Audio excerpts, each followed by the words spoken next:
The main thing to do is, particularly on the older animals and the younger animals, get into your vet, get a physical done, make sure you don't have any problems in the young or the old. Young and old, they lose their abilities to regulate their heat, and you need to get them in, checked out, make sure they don't have heart problems. A heart dog in a freeze like this, it'd be very detrimental to a heart dog. The middle-aged dogs and all can fare pretty well. You've got to be careful with temperatures. 45 degrees is when you need to start worrying about your pets.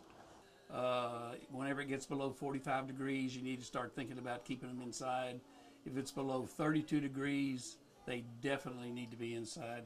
If it's below 20, they can't be out for 10 or 15 minutes. And what about frostbite? What are some, signs that your pet may have frostbite, and is there a way to alleviate it?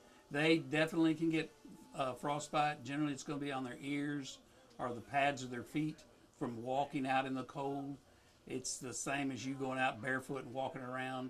It ain't comfortable, and you need to protect your pet's feet and all when we have a deep freeze like this. If you can't bring them inside, inside is the best place to be.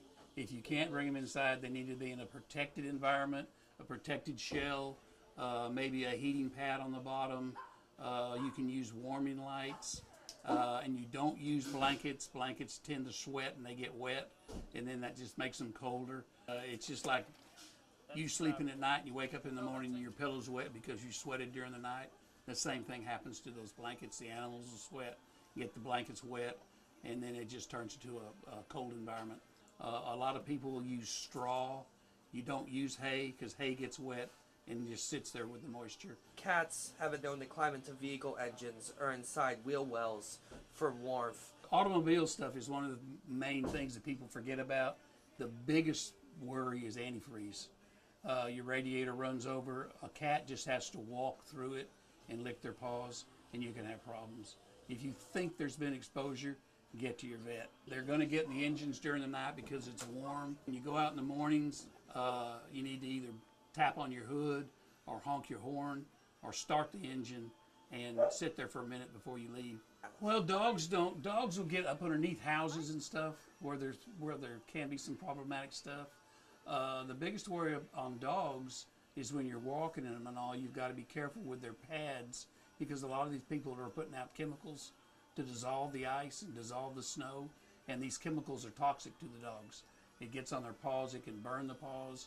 The salt, when the stuff starts melting and you get this brine on the layer, a brine layer, that salt can also be toxic to the tissue. Is there anything else you'd like our audience to know? Just the importance of being aware. Keep your pets up, keep them warm. There's some excellent reading on the internet about pet safety during the wintertime.